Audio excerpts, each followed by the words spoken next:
모함 여인들과의 음행으로 시작해서 바알 부올에게 가담한 자들이 죽음을 당한 후에 이스라엘 백성들은 하나님 앞에 회개함으로 다시금 새로운 공동체, 영적 쇄신을 이룬 공동체로 거듭나게 됩니다. 그 후에 하나님은 모세에게 명령하셔서 두 번째 인구 조사를 하게 하셨습니다. 두 번째 인구 조사는 가나안 족속과의 전쟁에 대비해 전력을 정비하려는 목적, 또 그와 더불어서 가나안을 정복한 후에 취하게 될 약속의 땅을 미리 분배하기 위함이었습니다. 어제 본문 53절 이하에 보면 하나님은 조사된 이스라엘 각 지파와 종족의 명수에 따라 계수된 수대로 사람이 많은 지파에게는 많은 땅을, 또 적은 지파에게는 적은 땅을 나누어 주라, 이렇게 말씀하셨습니다. 지위 고하가 거기에 가만히 되지 않죠. 빈부 귀천도 가만히 되지 않습니다. 지위 고하를 막론하고 한 사람 한 사람의 인격을 존중하시는 하나님, 빈부 귀천을 떠나서 균등하고 고르게 은혜를 베푸시는 공평하신 하나님이신 것을 말씀 가운데 우리가 깨닫게 됩니다. 오늘 본문은 그렇게 땅을 분배하는 과정에서 본의 아니게 누락이 된 한 가정에 관한 그런 말씀입니다. 1절에 보면 그 가정이 므낫세 지파에 속한 슬로보앗이라고 나옵니다. 또 그 뒤에는 딸들이 찾아왔다, 이렇게 말씀했는데, 슬로보앗은 광야 1세대에 속한 사람입니다. 광야 1세대는 가데스 바네아에서의 반역 사건으로 가나안 입성이 금지된 세대지요. 하나님은 그 반역의 대가로 1세대 사람들이 모두 다 광야에서 죽게 될 것이다, 이렇게 말씀하셨습니다. 그리고 그 말씀에 따라서 슬로보앗은 광야에서 생을 마친 것입니다. 그런데 슬로보앗에게는 아들이 없고 딸들만 5이 있었습니다. 그러다 보니 인구수에 따라 땅을 분배할 때 그 인구수의 기준이 무엇이었습니까? 20세 이상 된 전쟁에 나갈 만한 장정들이죠. 이 말은 20세 이상 된 장정 없는 집은 땅을 분배받을 수 없었다는 그런 뜻이 됩니다. 슬로보앗의 가정이 바로 그런 가정이었습니다. 그러니까 그런 상황에서 딸들이 가만히 보니까 자기들에게는 주어진 기업이 없는 거예요. 답답하고 한편으로 억울하죠. 그래서 모세를 찾아와서 이 부분의 부당함을 이야기한 것입니다. 우리 아버지가 고라의 무리에 들지 않았는데 아들이 없다고 해서 땅을 분배받지 못하는 것은 말이 안 됩니다. 아버지 몫으로 받아야 할 땅을 우리에게 주어서 이 가문이 이어지게 해 주십시오. 이렇게 그 뒤에 이어지는 말씀의 내용을 축약하면 바로 그런 내용입니다. 고라 일당, 고라 무리에 속하지 않았다는 얘기가 나오는데, 고라 일당은 반역에 가담함으로 말미암아서 가나안 땅에 대한 자격과 권리를 다 박탈당하죠. 그런 게 아니라 다른 일반인들처럼 광야에서 그렇게 자연사한 것이니 다른 사람들이 가진 권리 마땅히 아버지에게도 있는 것이고, 또 아들이 없다고 해서 그 권리가 박탈되어서는 안 되니까 딸들인 자기들에게 다 이렇게 그 권리를 이양해달라, 그런 이야기한 것입니다. 그러자 모세는 이 문제를 가지고 하나님 앞에 말씀을 드립니다. 당시에 이 부분에 대한 규정이 명확하게 정해져 있지 않았기 때문에, 또 그러한 경험도, 그런 문제를 가지고 자신에게 이야기하는 사람도 한 사람도 없었기 때문에 모세는 적잖이 당황했을 것입니다. 그래서 그들 앞에서 자기의 판단을 이야기하지 않고 하나님 앞에 아뢰는 것을 말씀 가운데 보게 되죠. 여러분, 우리 지식과 경험으로 깨달아 또 쉽게 판단할 수 없는 일들은 하나님 앞에 늘 지혜를 구하고 하나님의 판단, 하나님의 음성을 귀 기울여 들을 수 있는 여러분들 되시길 바랍니다. 기도란 그런 거지요. 하나님 앞에 우리가 뭘 아는 것에 대해서 가 아니라 알지 못하기 때문에, 우리 지혜로 깨닫지 못하기 때문에 하나님 앞에 늘 기도해야지 되는 것입니다. 하나님은 어떤 분이세요? 우리가 지혜가 없어서 어떤 것을 결정하지 못할 때 하나님 앞에 지혜 구하면 차고 넘치도록 지혜 부어주시는, 후히 주시고 꾸짖지 아니하신다 이런 말씀하셨지 않습니까? 지혜를 주시는 하나님, 판단력을 주시는 하나님, 분별력을 주시는 하나님, 무슨 일을 하기 전에 항상 하나님 앞에 기도 먼저 할 수 있는 우리 모두 성도님들 되시길 바랍니다. 자, 7절 말씀에 보면 하나님께서 모세의 이야기를 듣고 뭐라고 말씀하십니까? 슬로부앗의 딸들의 말이 옳으니 너는 반드시 그들의 아버지의 형제 중에서 그들에게 기업을 주어 받게 하되 그들의 아버지의 기업을 그들에게 돌릴지니라. 슬로부앗의 딸들이 요청한 그대로 그들이 말하는 거 내가 들어보니까 옳더라. 그러니까 그들의 말대로 해서 기업을, 슬로부앗이 받아야 할 기업을 딸들에게 주어라 이렇게 말씀하신 거예요. 하나님은 슬로부앗의 딸들을 옳게 보신 거예요.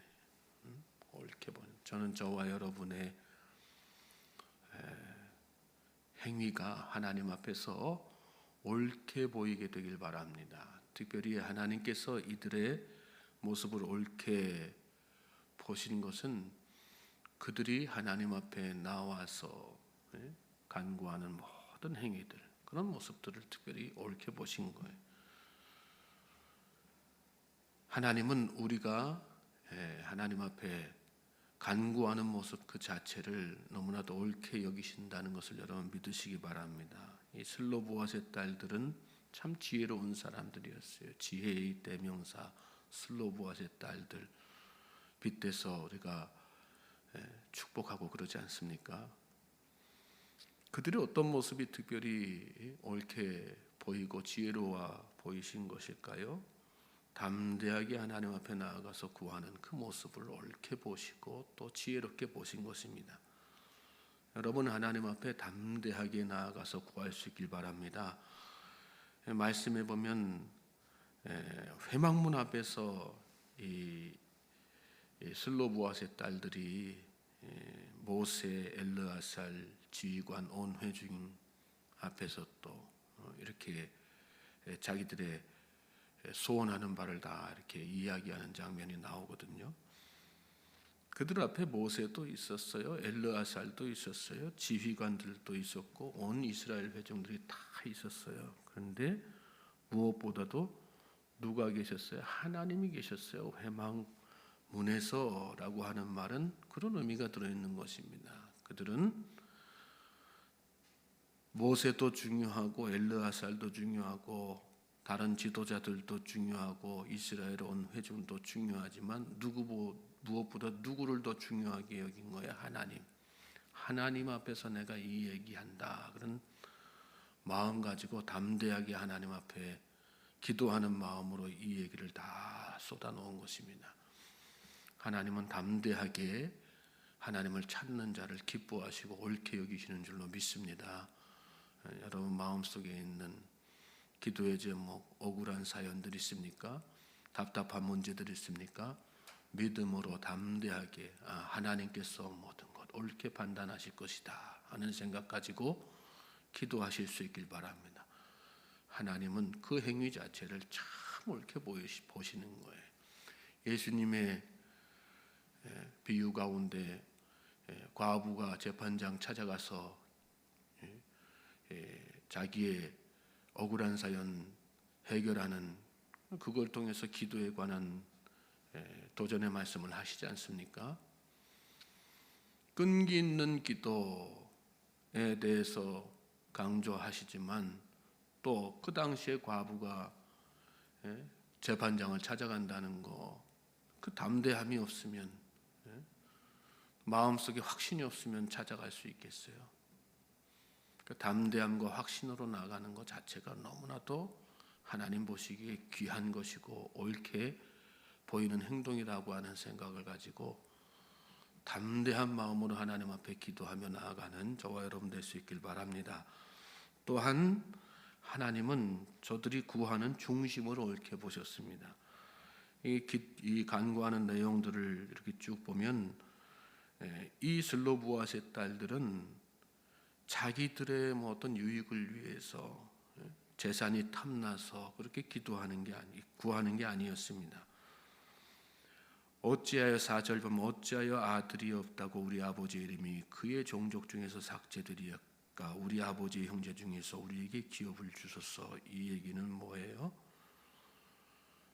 자기들 통해 가지고 이 아버지의 이름이 이 삭제되지 않기를, 이 얘기는 바꾸어서 이야기하면 모든 다른 아들 있는 가정이 이렇게 하나님께서 가나안 땅으로 이끌어 가시고 그 땅을 정복케 하시고 또 취하게 하시고 분배하게 하시는 이런 과정 가운데 하나님께서 하신 일에 다 동참하게 되었는데, 우리도 그 하나님의 일에 동참하게 해주십시오. 우리는 아들이 없다고 해서 그 하나님의 행하시는 일들에 빠져서야 되겠습니까? 그런 어떤 내면에 영적인 어떤 부분들이 있었던 것이거든요. 그러니까 하나님께서 그 중심을 보시고 그들을 옳다 이렇게 말씀하신 것입니다. 오늘 우리의 기도의 내용들은 어떤 것이고 또 목적은 어떤 것입니까? 우리의 중심을 보시는 하나님, 우리의 뜻이 올바를 때 하나님께서는 우리가 간구하는 것을 있는 그대로 다 들어주시는 것입니다.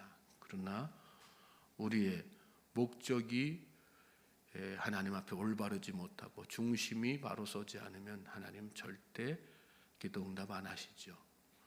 중심이 바로 설 수 있기를, 우리 삶을 이 땅에서 육적인 삶을 어떻게 더 누리며 살까, 그런 목적에서 기도하는 것이 아니라 하나님의 통치와 하나님의 일에 동참하고자 하는 그런 목적을 가지고 중심을 하나님 앞에 드릴 수 있는 그런 마음으로 하나님 앞에 간절하게 기도할 수 있는 저와 여러분 될 수 있길 바랍니다.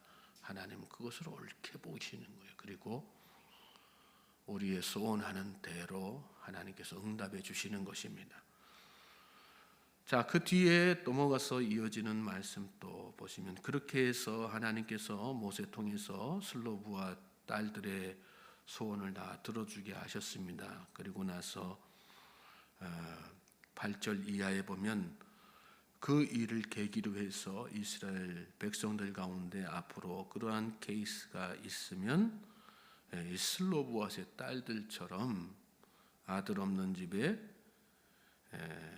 딸이 있으면 딸에게 주고, 또 딸도 없으면 형제에게 주고, 형제도 없으면 아버지의 형제에게, 이렇게 해서 계대상속법이라고 하는 제도가 이렇게 성립이 되는 거거든요. 하나님께서 새로운 율법 규례를 이스라엘 백성들에게 주시는 것을, 그래서 그것을 영원히 잘 지키도록 11절 말씀의 끝에 보면 이스라엘 자손에게 판결의 규례가 되게 할지니라 이렇게 말씀하시는 것을 볼 수 있어요. 슬로보아스의 딸들이 받은 축복 가운데 가장 큰 축복이라고 할 수 있어요. 이들이 이스라엘 백성들의 규례를 정하는 하나의 선례가 되고 모델이 된 거예요. 저는 저와 여러분이 하나님 앞에서 어떤 모델되는 삶을 살 수 있길 바랍니다. 믿음의 모델, 기도의 모델, 하나님의 축복을 받는 축복의 모델. 우리가 이 세상 살면서 이왕 하나님께서 허락하신 생을 사는데 이러한 생을 사는 거 얼마나 축복입니까? 평범하게 살다가 평범하게 다 죽어가는 것도 좋습니다. 그러나 이왕이면 또 우리가 이왕 태어났으면 이왕 살게 되었으면 또 이왕 하나님을 믿었으면 다른 사람에게 믿음의 모델이 될 만한, 기도의 모델이 될 만한, 하나님께서 나를 그렇게 높여주실 만한 그런 믿음의 삶을 사는 거, 신앙의 삶을 사는 거, 가치 있는 삶을 사는 거 얼마나 중요한 것입니까? 주어진 인생을 하나님께서 그렇게 귀하게 여기시고 옳게 보시고 높여주시는 그런 축복된 우리 모든 성도님들 되시기를 주님의 이름으로 다시 한번 소망합니다.